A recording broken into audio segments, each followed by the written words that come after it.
Quality function deployment, or QFD, helps you to direct your attention to those things that matter the most for the client when designing or redesigning any kind of product or service for the client.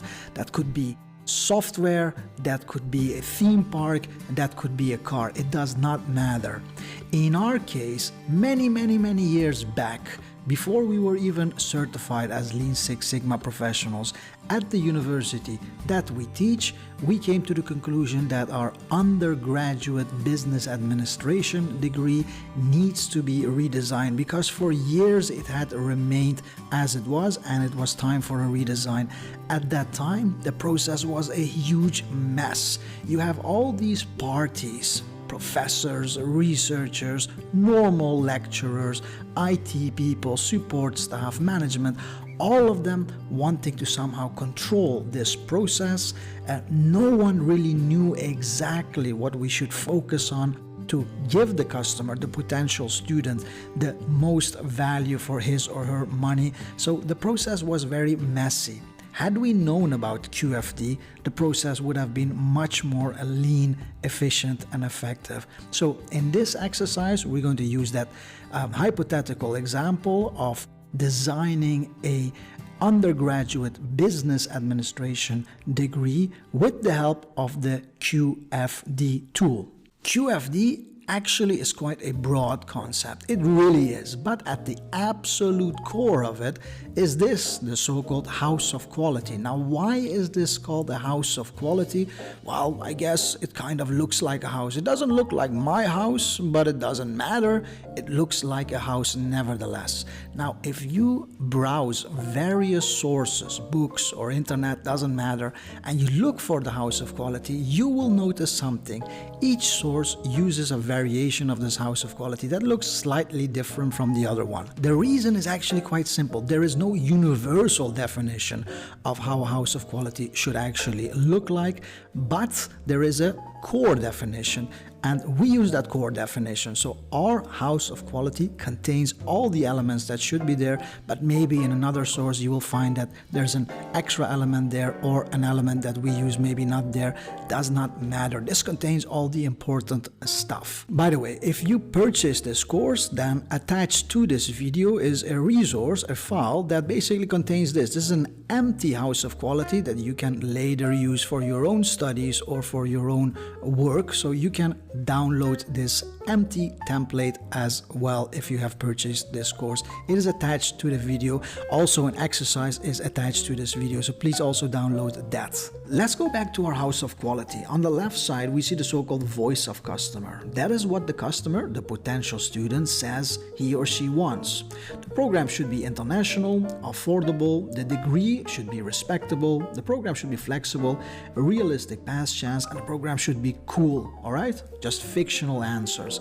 Furthermore, we ask this hypothetical customer to give some kind of weight to these things that he or she actually wants. And we use 1, 3, and 5 as weights. 5 being very important, 1 being not so important, and 3 being something in the middle. Why 1, 3, and 5? Why not 1 to 10? Well, it's a personal choice.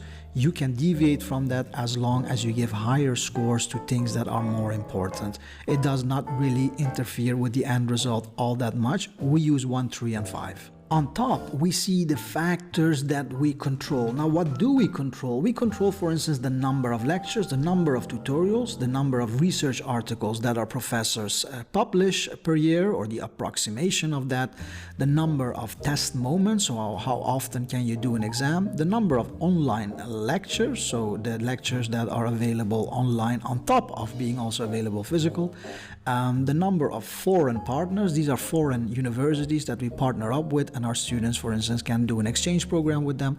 The number of professors from the business world that maybe bring with them all kinds of interesting stories and cool stories that help to give the program a little bit spice, a little bit practical flavor. The number of elective courses, of course, we control, and the study cost is also something that we control. We also control a lot more, but we cut it off at this point because this is just meant to be an example. Now here in the middle part, you see all kinds of symbols scattered through. Now these symbols, they come actually from this part. So we see that we use the symbol, the cross, to indicate a strong relationship, and it has a numerical value attached to it, namely 10. We use the asterisk to indicate a medium relationship, and it has also a numerical value attached to it, namely 5. And if we don't use any symbol, if we leave it blank, then there's no relationship, or the relationship is very weak and it has a numerical value of 0. Again, 0, 5, and 10, these are just values that work for us. If rather you would use 1, 2, and 3, that is also okay. It won't really interfere with the end result all that much. So feel free to deviate if that is what you feel better with. Now, as far as the choice for these symbols, you actually do this in a group, a multidisciplinary group, not by yourself. So you invite a bunch of stakeholders, and then together you're going to brainstorm about the following. So for instance, should we put here a symbol or not? And in our fictional example, we put there a symbol. And to be more precise, we put there a cross, which indicates, just as we just showed you, a strong relationship. What does that mean? There's a strong relationship between this factor that we control, namely the number of foreign partner universities, and this voice of customer element, namely that they want to have the program to be nice and international. Of course, the more foreign partner universities you have, the more international experience you can potentially offer the customer. So that's why it has a very strong positive relationship there. Why is there no symbol here? Because there is no relationship, or a very weak relationship, between the number of test moments and the voice of customer that says, I want the program to be nice and international. That's why this part is empty. Okay, so I assume the logic there of these symbols and what you fill in when is now clear. I'm not going to waste your time by going through all of them. Please take into consideration that a level of subjectiveness is always there, okay? But you try to minimize the subjectiveness as much as possible by working in a multidisciplinary group, which hopefully prevents any kind of bias there, okay? But please realize, if someone else fills this in, there might be a slight deviation from what you fill in. What we do subsequently is we actually continue to these importance factors, which you see over here. Now let's have a look at one of these values. For instance, this value over here, 65. How do we arrive there at this value of 65? Well, we look at the symbols that you see in this column, and that is this one and this one. This one indicates a value of 10, and this one indicates a value of 5. You can see it basically here. Furthermore, we see here the weights. So we multiply the weights by the numerical value of these symbols. So we have 5 times 10, that would be this part, and we have 3 times 5, because this value is valued at 5. So 3 times 5 and 5 times 10. This is 50, and this is 15, and together they are 65. Okay, so together they are 65, and that explains basically why you have this value here. The same principle also counts for the other values. I'm not going to waste your time there. I'm sure the principle is now clear. Now, how do we interpret these values? Well, as follows. If we see here a very low value, for instance 5, that means that the factor that is attached to this value, namely the number of electives, does not have a very strong role in achieving customer satisfaction. So in satisfying this voice of customer, namely what the customer wants, this factor here is not a very important one. But this one here that has a very high value, namely the number of foreign partners, has a very strong effect on satisfying the voice of customer. So basically, the values that you see in this row indicate how strongly you should focus on those factors that you control. This is a very useful thing.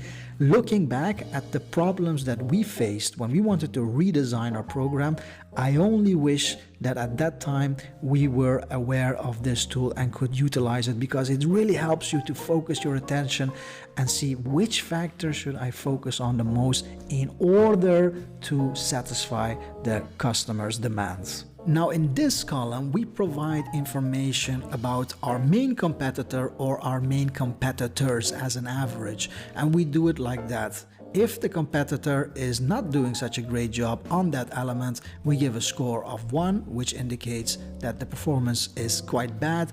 If their performance is okay, we give them 3, and if their performance is very good or excellent, we give them a score of 5. Again, 1, 3, and 5 is our personal choice. If rather you would like to do 1, 2, and 3, that is also fine, as long as it's clear to you and those working with you what you actually mean with these various values, and they should of course be in a certain order. In this particular case, for instance, we gave a score hypothetically of 1 in terms of the affordability when we look at our competitors. So in this hypothetical example, our main competitors have very bad affordability. In other words, their degrees are very expensive.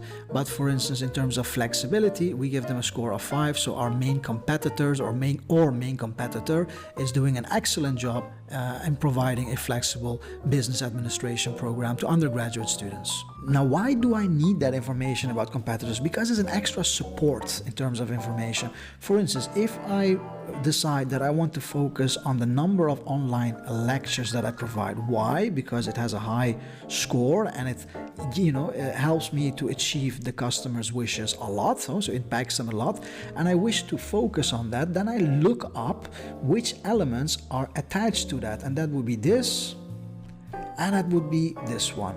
Okay, and then I look at how my competitors are doing in that area, and then I see that they're doing actually a great job. So for me, it's a sign that if I want to focus on that, I better do it extremely well, because if I want to compete with these people, they are doing a great job, and I need to do an exceptionally great job if I wish to compete. It would be another story if they would be doing a poor job. Then I only need to direct a little bit of my resources there, and I can already outperform them.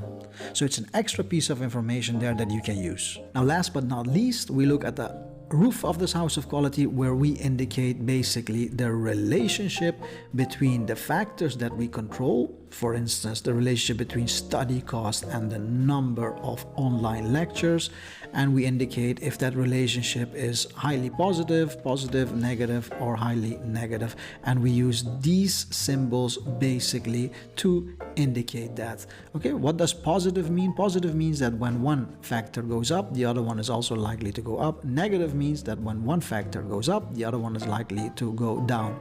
If the relationship is not really there, if it's weak, then we don't use any symbol at all. So we only use a symbol if it's profound positive or highly positive, or profound negative or highly negative, and otherwise we don't use a symbol at all. Now, we wanted to know the relationship between online lectures and study cost. Okay, now, is there a relationship? Yes, I think so, because from experience I can tell you that when you have more online lectures, that although it costs some money to record them, over the long term, the costs that you incur will go down because you need less professors. Many of the questions can be just answered by looking at a video. So overall, although there are some costs in the beginning, over the long term there is a mild relationship there that is negative. So there is a negative relationship there. More online lectures brings down the study cost over the long term a little bit, not that much. So we use for that this symbol. And this circle that does not have anything filled in. Now, where do we fill in that information? You have to ask yourself where these two factors, online lectures and study cost, actually meet, and that is where they intersect each other, and that would be actually at this point, you see, because that is where both of them meet. So this part, this is where you fill in this circle, as simple as that. Okay, and then you make a choice per part here, whether it should be a circle or a triangle pointing up, or a triangle pointing down, or whatever. And if there's no real relationship there, it's not strong or even just medium, then leave it blank. When is this handy? This is handy later along if you wish to shift your focus, for instance, from this to this, or from this to this. then this roof helps you to realize that, hey, if I change this focus and I focus from one factor to another factor, how will they relate? Okay, this is basically the end. I hope you realize the usefulness of this, because without this you don't know what to focus on in order to serve the customer. I only wish we had this tool at our disposal. Please make use of this free template that we made available for those who purchase the course. It is attached to this video, and also don't forget to download the exercises also attached to this video. I hope this tool is going to serve you well.